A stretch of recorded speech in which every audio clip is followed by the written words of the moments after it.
Welcome to the Feminine Principle podcast, supporting women to let go of the ghosts from their past by exploring the hidden side of their female psyche with shamanic shadow work for women, with your host, Nicola Lucy. Welcome to the next episode of the Feminine Principle podcast, where today we are navigating an emotional breakdown. And so we've all had an emotional breakdown at some point in our lives. In fact, as women, we've probably had many emotional breakdowns. And I'm sure that if you were to go back through your timeline, you can pinpoint each of those breakdowns in your life. And what these breakdowns actually represent is a turning point in your life. It represents a moment when something has had to change in your life. And so we all know what it feels like to have an emotional breakdown. It's gut-wrenching outpouring of grief, and we just cannot stop crying. It's like the whole of the inside of us has just exploded into this river of grief, and we can find ourselves just swinging backwards and forwards, being curled up on the floor or in the bed, just crying and crying and crying the heart out. Because literally that is what we are doing. We are crying the heart out. And no matter how much we try to control it, it just won't stop. It just keeps coming and coming and coming. And we just find ourselves in this complete vice of emotion. And so what we try to do is we try to suppress it. We do try to ignore it. We try to run from it because part of us really doesn't want to go through this because it is so painful. We want to deny it's really happening. But it is happening whether we like it or not. And so the more that we actually try to resist the breakdown, the more the breakdown happens, the more that we find ourselves in the process of emotionally breaking down an aspect of our lives that no longer serves us. And you see, as women, we've been conditioned that to go through an emotional breakdown is somehow shameful. It's not expected of us. We have to shut up and put up and just get through it. We've been conditioned to deny our emotions. We've been conditioned to suppress what it is that we're really feeling. And so that's why when we do have an emotional breakdown, we need to control it on so many levels because of how it is perceived by others. And this does not help the process because no matter how much we do try to suppress it, it will just keep coming back. And so learning how to be fully present in the breakdown is actually part of learning our emotional and somatic intelligence. And so what actually is an emotional breakdown? Well, in a nutshell, it is a death process. It's a falling apart. It's a crumbling. It's a dismemberment on so many levels. Because what's actually happened is that we've been walking towards that moment, this moment in our lives, because change is on the horizon and we need to make space for this change. We've actually outgrown an aspect of our lives, whether that's in a personal or a professional relationship or within our own psyche. And obviously, with death always comes grief. The two go hand in hand because fundamentally, to grieve so means that we have loved so. We cannot feel grief if we do not understand love or we've never felt love. And therefore, love and grief do come hand in hand, but the process is very, very painful. And so as we go through this death process, we're actually opening the heart. We're opening the heart, which is the place of our deepest love. And that we are allowing that outpouring of grief, that river just to flow. Because fundamentally, the wound is open. And our true authentic self is actually pushing out the pus, getting rid of everything that no longer serves us. And this can be really, really challenging because we've invested so much of our time and energy and love into a relationship or into maintaining a level of control in our lives. But that wound is open.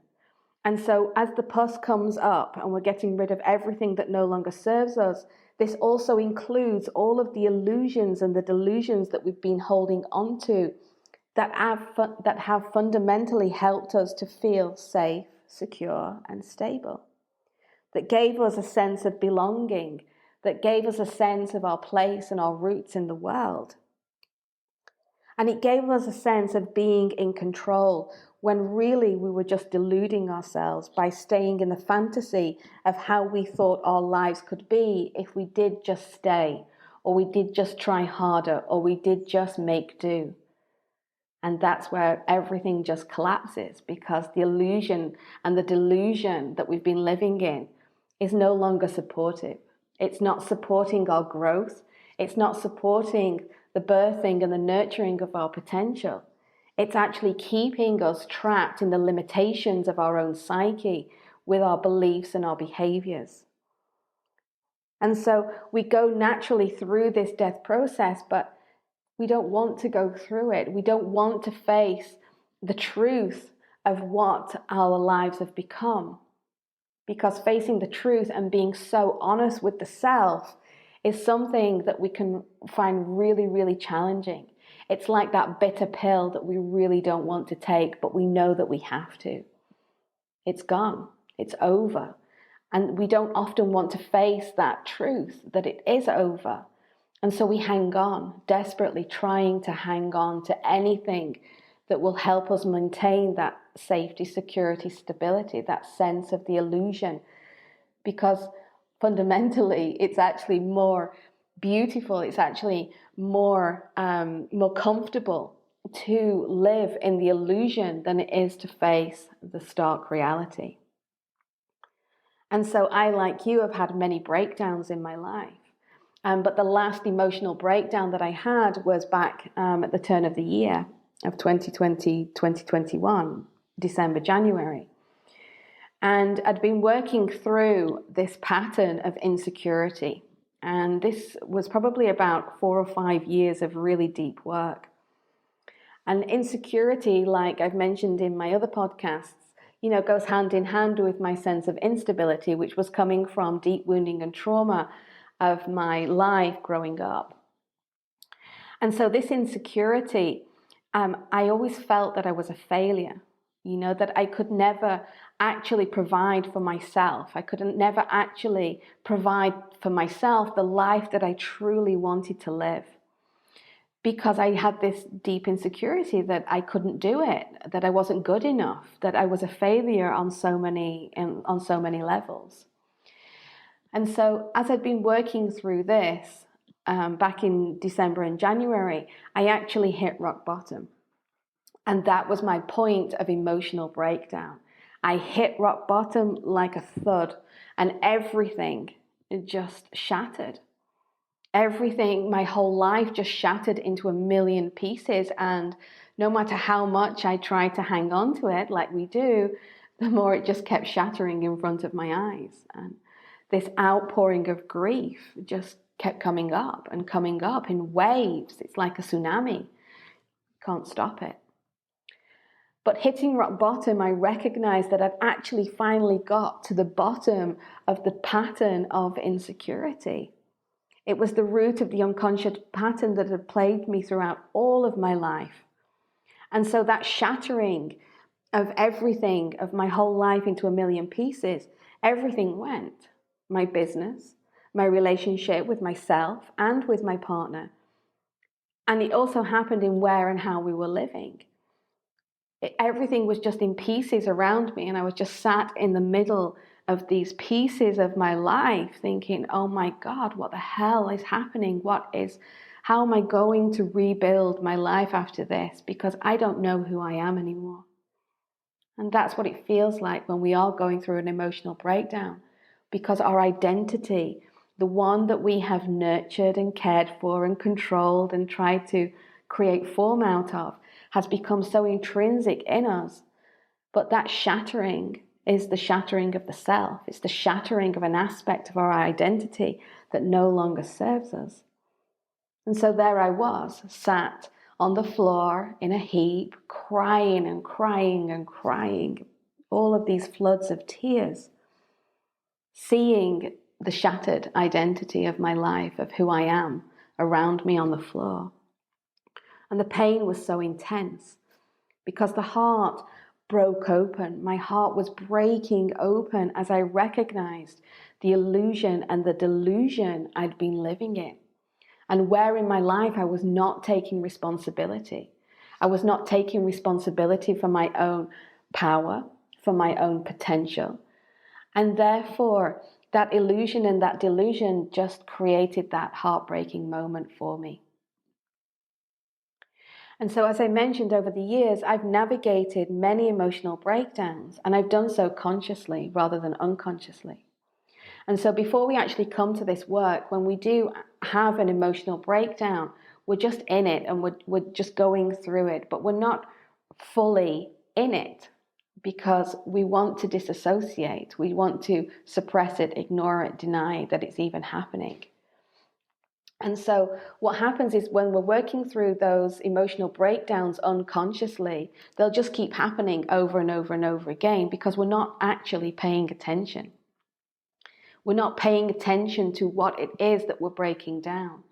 We're not paying attention to what it is within the self that needs our love, our compassion, our support, our acknowledgement. But when we actually step into having a conscious breakdown, and this is something that I work with my clients when they too are going through their own emotional breakdowns, is that when we learn how to be conscious in the breakdown, even though it can feel like everything has just come into complete and utter chaos, it's a very powerful time. And so the key is to be present. The key is to be present and be fully immersed in all of the emotion, all of the turmoil, all of the chaos. Now, this can feel very, very scary because whenever chaos or crises happen, we do want to take flight. We want to get away from it because of the pain. And yet, we have to go through pain to come out to the other side. We have to go through pain to understand what that pain has come to teach us. And so presence is really key. And one of the things that I like to share, what I like to experience and what I also like to share with my clients is something called the honey and the sting. Because when we are going through a breakdown and we're actually being fully present in the breakdown, and a breakdown can last anything from a few hours to a day. It could even last a week or a month. But something that we'll always go through in the breakdown is the honey and the sting. And so the sting is the pain. The sting is when we're feeling that heart breaking open and we're just fully immersed in the pain and the crying and the anger and everything is just coming up. We're just in that sting. But then when we've let everything go and we've had that moment of just outpouring it, then we fall into the honey. And the honey is where we just find those moments of calmness, moments of clarity, those moments when we just feel, grounded. It's like, I'm here. I'm centered again. I'm back to my normal self. And then the sting comes up again and back we go again into all of that grief. And so we keep weaving, we keep doing the dance of the honeybee, which is moving from the honey and the honey and the sting. And gradually what this is showing us is that our system has this capacity. Our psyche has this capacity. Our biology has this capacity. So we're not fully going into full psychosis, but we're kind of evening out the pattern. We're evening out the flow of the breakdown. And we're in it, and then we're out of it. We're in it, and then we're out of it. And we keep going through this until we come out of the emotional breakdown on the other side, when we know, it's past. It's like waking up one morning and saying, wow, that storm has passed. It's over now. And it's at that moment that we can then learn what it is we've just been through. And so like any storm, whether that is a storm on the outside, a storm on the inside, when we feel that storm, if we try to go against it, then it will just cause us more hurt and more pain. But if we lean into it, We can learn so much more from it. And so leaning into it, being present within it, allowing ourselves to surrender into it is our way of being in control. Not being in control from a wounded and a trauma space, which is, I need to keep hold of this, I need to keep things together, I need to keep in control. But by in our sweet surrender and dropping into the space of vulnerability, that is a level of control. Because we are choosing to surrender into it. And this is where we learn about the honey and the sting, that we have the power, we have the potential and the possibility to move through this with much more self-care and awareness. And so those moments of clarity that shine like a ray of sunshine in the storm do come through.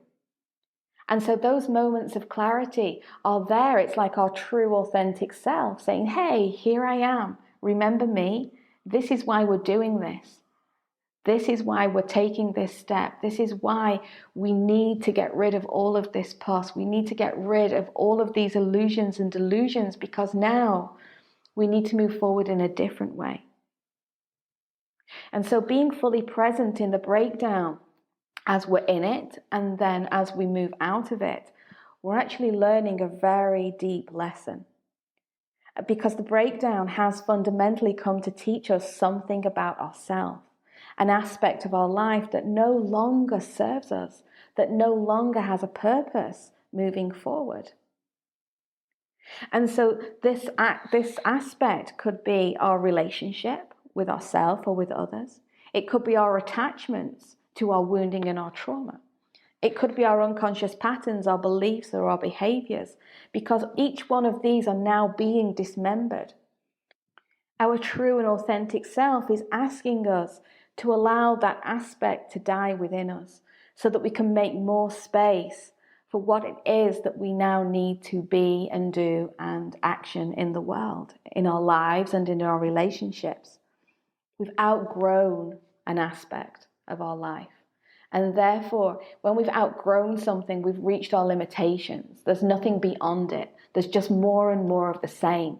We keep banging our heads on a brick wall, never moving forward, never moving backwards, because the limitation is the wall. And so when we arrive at that point, it's saying, it's time. It's time to break down that wall, to let it all go so that we can move beyond in a whole new way. And we can grow more into ourselves, grow more into our power and our potential.